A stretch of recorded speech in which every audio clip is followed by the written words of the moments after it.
This is you can pick on the in front of the sponsor's booth.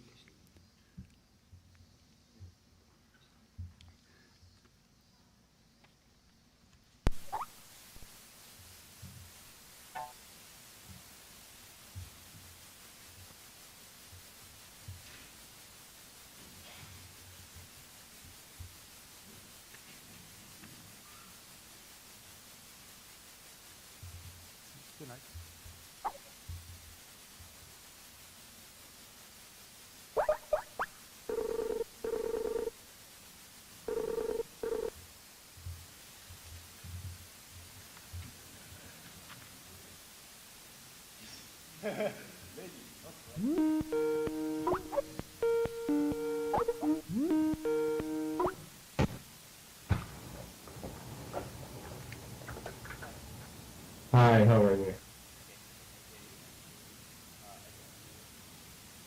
Okay.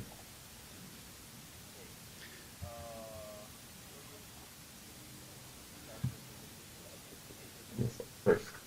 Do we have it on the screen? 飯田さん、自分オフにした方がいいです。カメラを。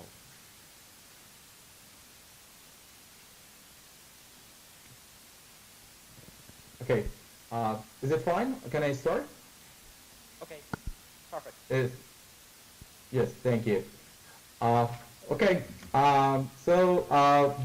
Thank you. I'm actually because I don't have my picture over here, so I'm not sure if you can see me there or not.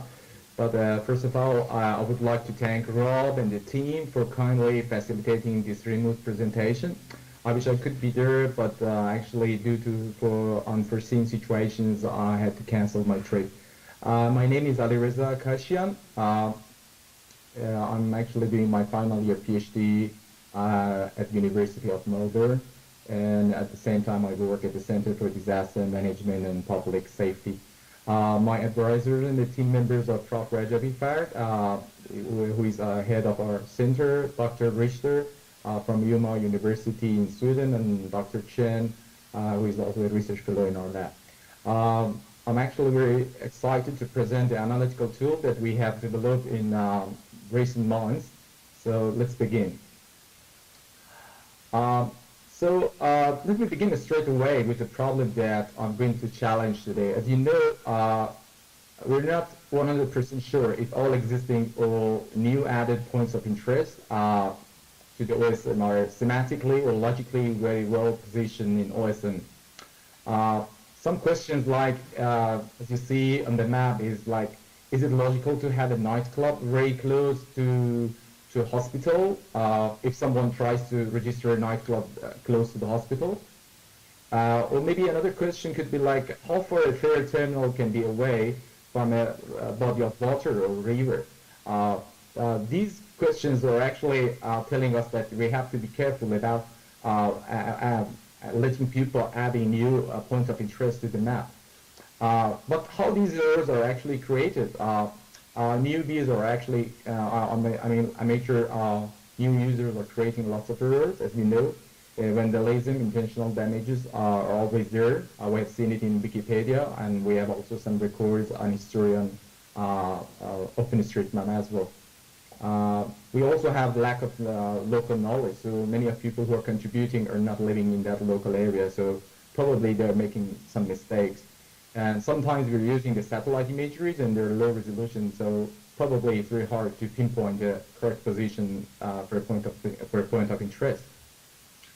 There are existing tools to monitor and fix these problems, and I'm sure, because I have not seen the presentations today, but I've seen the presentation in previous OpenStreetMap conferences, and I've seen that it's fully covered about especially the tools that we can monitor and fix the problems like ODD or Osmos or Keep Right.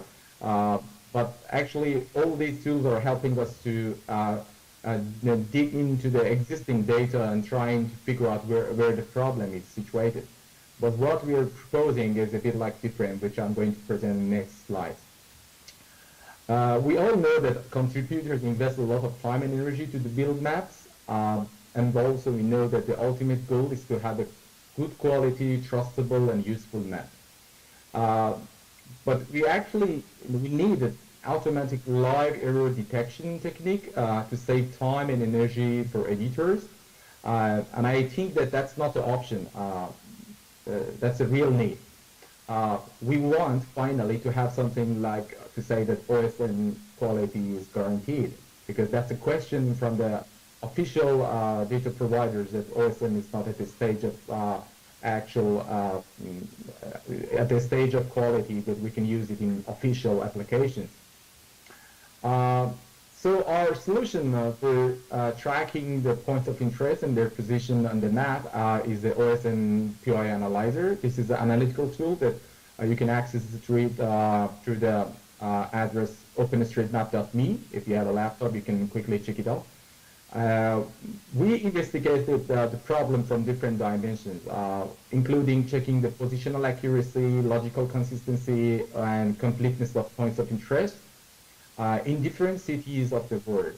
And we decided to develop a platform which actually we think it can help the OSM community to dig into the point of interest data and find what relates to what and why these relations are existing.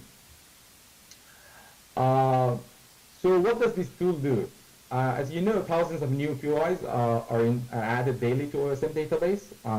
We should also, I've seen one of the presentations from the MapsMe people that when they added the MapsMe, many people actually started to add point of interest, and thank you for them to make this process faster. So we know that maintaining, validating, updating point of interest locations is a very time-consuming task. At the core, our tool generates recommendation score about probability of existence for each new added point of interest to OSM. So it's a recommendation system at heart. It can also be used to validate previously registered point of interest, which we call them existing points of interest. On the backside, we developed artificial intelligence techniques to discover the coexistent relationship, which is very well known in academia as a co-location patterns between POI pairs. Our tool is currently covering 6 sample cities and 17 different points of interest as a beginning. All OSM editors, OSM contributors, academic researchers can benefit using this tool, and we believe that and our early discoveries are actually showing that how OSM tags are inconsistently used throughout the world. And we also discovered that cities are built based on different urban design scopes, and so relationships and the patterns we find in each city would be different from another one. So learning more about the background concept and how we are actually doing this work, let me jump quickly. Because of lack of time, I'm not going to cover the academic concepts that we are actually using to develop the recommendation system. But if you're interested, you can actually refer to some of our publications. The topics that would be of the interest are Tobler's first law of geography, spatial data mining, spatial association rule mining, collocation pattern mining, theory of point process, space partitioning, and recommendation systems. These topics are the ones that we have been dealing with in past few months. So where we started? We started with the theory, the first theory of geography, which is created by Waldo Tobler. He's known as one of the leaders in development of concepts and theories in the field of geography for past maybe 30, 40 years. And one of his theories that he proposed is known as the first law of geography, which says that everything is related to everything else, but near things are more related than distant things. This is a very big code. And the second law says that the phenomenon external to an area of interest affects what goes on inside. However, I'm not going to use the second law in our work, but I just gave it as a reference if you're interested to follow up the rules. So what we're looking for, let me just dig into the exactly how our system actually works in the backside. Let's take a look on the binary coexistence relationship between two objects. For example, a ferry terminal and the river.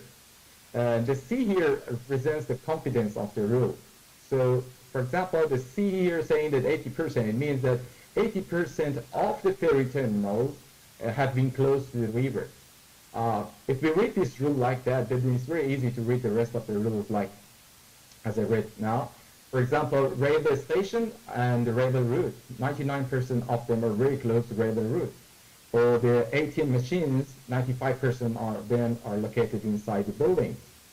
But the interesting part is that each city has different rules based on the number of the objects that we find and scan, and also, for example, based on the urban design structures that they have.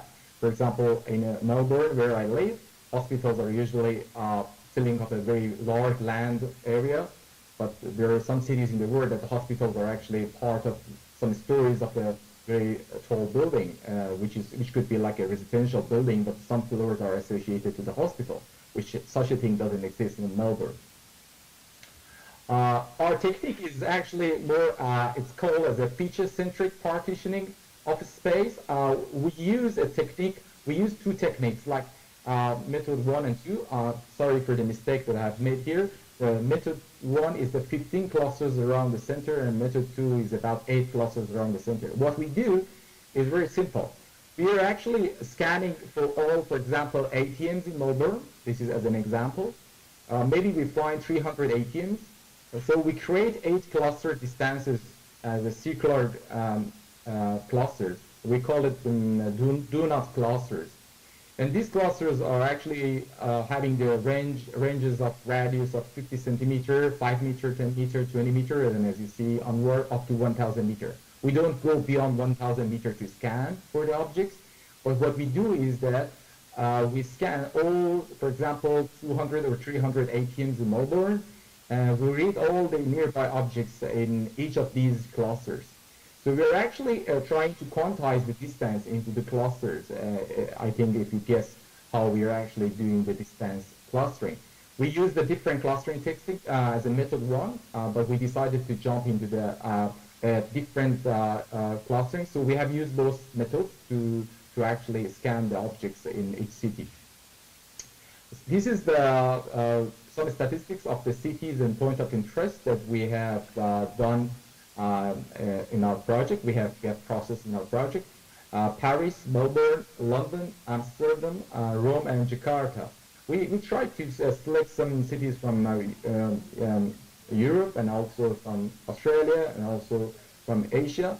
Especially Jakarta for us was a new city that we were not actually that much hopeful that we can get lots of information out of it, but actually it was very helpful because the rules we extracted from Jakarta was also very interesting.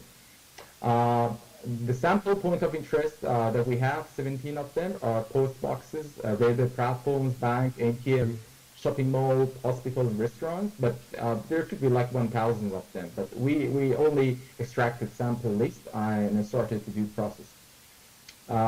This shows the frequency of the objects that we processed. As you see, the number of the post box and the restaurants or the banks were higher in the number of the existing objects in that total 6 cities. And for example, fire stations or the shopping malls or police stations were lower in the frequency. But still, it doesn't actually matter because we have enough data to do the learning process in our machine learning technique. So let's enough the theory. Let's test it. Let's test the system in real time. I hope that you guys actually can have my screen if I jump back to the system. Because I don't have the feedback, I hope that you have my browser right now. This is the OSM POI Analyser. This is the platform that you can go with the OpenStreetMap.me. When you bring up the platform, we have on the right-hand side 2 methods, as I mentioned earlier, for clustering.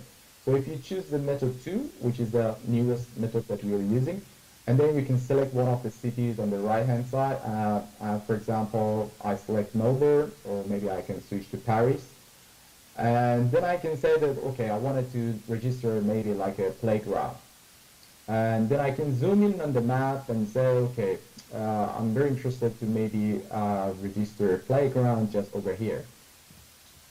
The system actually gets back to us in just a few seconds, telling us a very quick result. This is embarrassing. It says that it's highly recommended that the position that you click on the map could be used as a playground location. But this probability is based on the technique that we use to calculate. As you see, the normalized score is 73 out of 100, which we actually assume it's a very highly possible position to have a playground. But I'm going deeper into the result when you understand how these scores are calculated. This is a very small primary report that you see in the balloon, but we have a different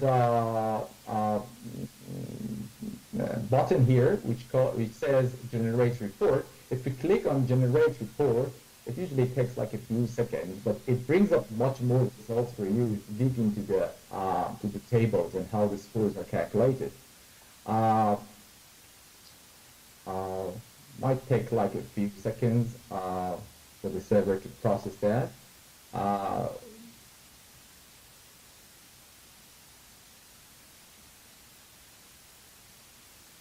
Looks like it's coming, yes. As you see here, we have different tables, a bunch of tables that shows you lots of different information. For example, this table shows where I click on the map, this object is actually located inside these type of objects, like it is located in boundary atmosphere of Paris, and the other thing like the list of objects in radius of 20 meters. But there are other reports like similarity comparison objects that if you're very interested to know how these tables are read, you have to look into our manual in our website, and then how it works. Then you can read and understand what are the vector types and what is the POR and SR, and how we actually calculate the scores on these tables. As an example, we have also developed a technique called the bulk registration that we decided to re-register back all the existing, for example, ATMs in one city.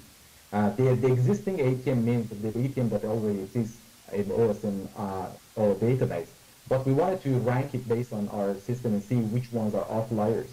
For example, here, what I have done is I have registered some malls, shopping malls in Jakarta.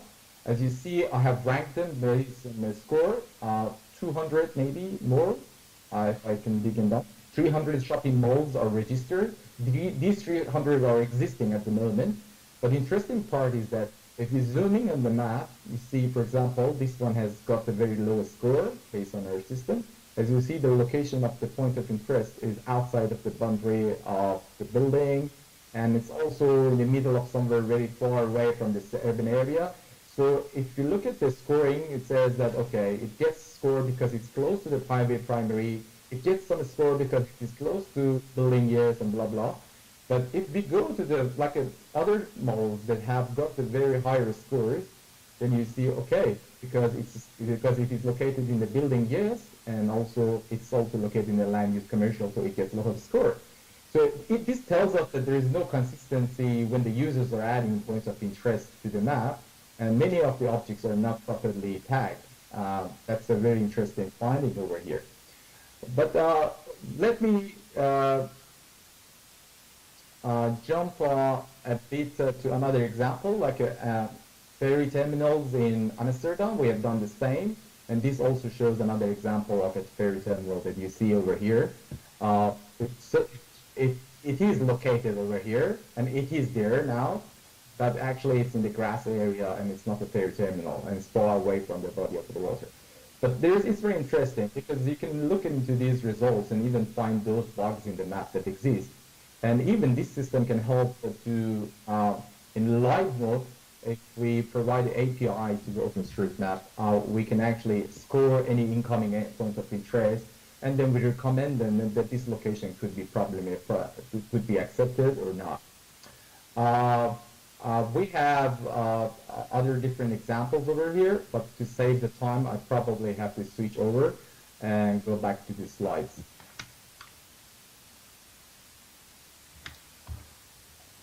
These are some of the results that we have extracted from our system. For example, this is the coexistence ratio between the amenity fuel, which is a gas station, and the highway service. As you see, in all the 6 cities and in all clusters, as you see over here, from 50 centimeters distance to 1,000 meter distance, they're steadily growing up. It means that the coexistence, for example, this one is reading over here as a green for the neighbor. It says around 30% of the fuel stations are very, very close to the highway service. This is a very interesting rule. But when we go up, and you can see that even within like 500 meters, in most of the cities, almost 50% of the gas stations are close to highway service. Another example is a post box with a post box. It is an interesting example. It shows that if one post box exists, do we have another post box close by? It's like checking the duplicates. But the interesting rule, it shows that even if in all these cities that we have scanned for, in 100 meter distance of one post box, we didn't see any other post box that much. But when it goes further, with 500 meter distance or 1,000 meter distance, yes, there is another post box. For example, 90% is the support rate for this rule in 1,000 meter distance for the cities of Paris and London, as you see on these lines. Another interesting one is a railway platform and railway rail. As you see, all of them actually within 50 centimeters are around 0, but they're all growing up to very large numbers in longer range distances. And the hotel and the building, as you see, all of them are starting with a very high score on the 50 centimeter distance. It means that most of the hotels are registered inside the building, yes. But for example, if we look at the result here in Jakarta, we have 380 hotels in Jakarta. 40% of them are actually inside the building, yes. It means that OpenStreetMap users in Jakarta are not actually tagging the buildings that much. We can actually look into the results in different scope with different lens. This is the coexistence patterns for top 20 popular coexistence objects for the Ferry Terminal. So as you see on the x-axis, we have listed 20 popular objects, including boundary administrative, a waterway riverbank, and route ferry or man-made pier.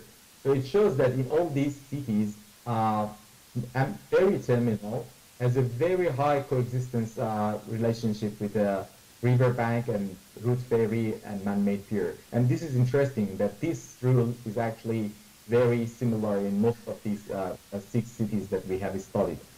Another example is the railway platform. Again, you see the railway platform is very correlated with the railway platform, public transportation platform, railway rail, and boundary political.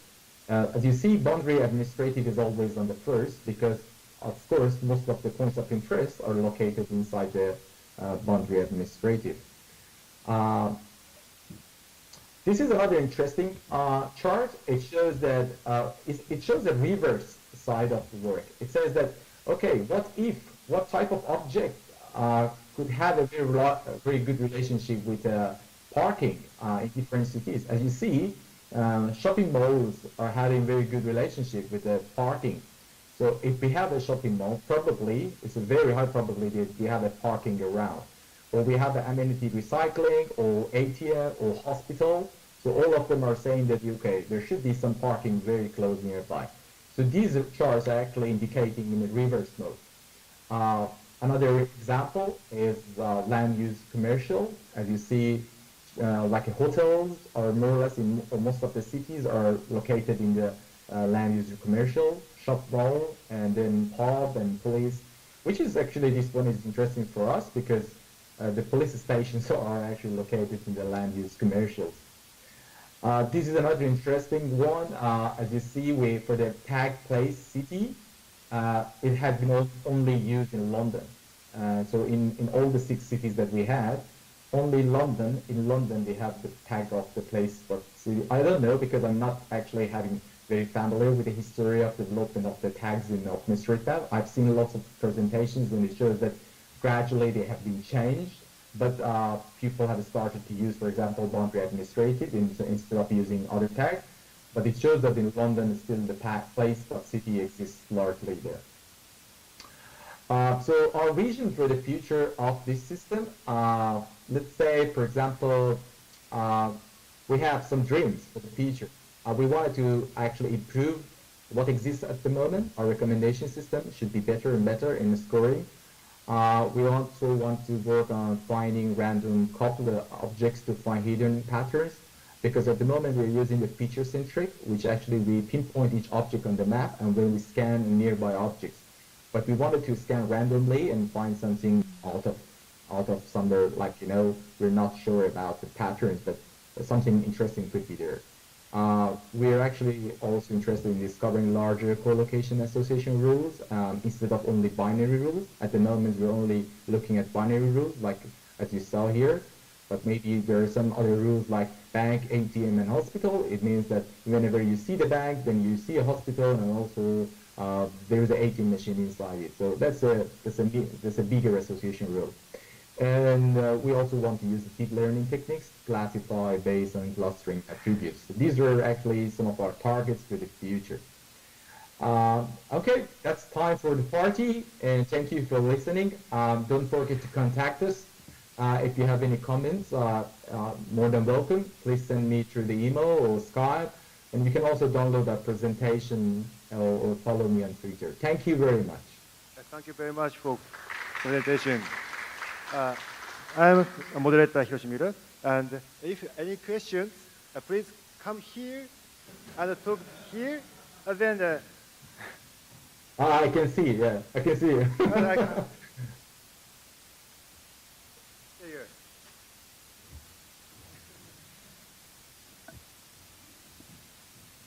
Hi, thanks a lot for your presentation. My question is, if I want to reuse your software to study my city, for example, the code is available, or there is only the not the source, but I can use it, or I can use it. I want to understand all it is. You want to use it for what? I didn't get that portion. You want to use it for your own applications? Yes, I want to know if I want to use your software to study another city, not only. Oh, yeah, of course. If the code is available and where, or there is application to download and order. No. You can contact us. We process it like for each city. Usually it takes 5 or 6 hours processing, because millions of transactions should be calculated each time we process each new city. But because of like time constraints, we only process 6 cities in the world. But if you want to have other cities, and having the rules for that, just contact us. We add them, all of them, to the application, so you can see all the results there. Okay, thanks. You're welcome. Any other questions? Not only for questions and comments as opinions. No? Okay. Give appreciation for the speakers. Thank you very much. Thank you. Have a nice day. Thank you very much. Thank you very much. Thank you very much.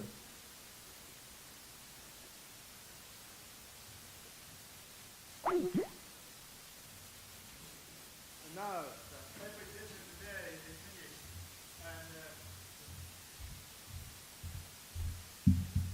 And tomorrow we have the ceremony.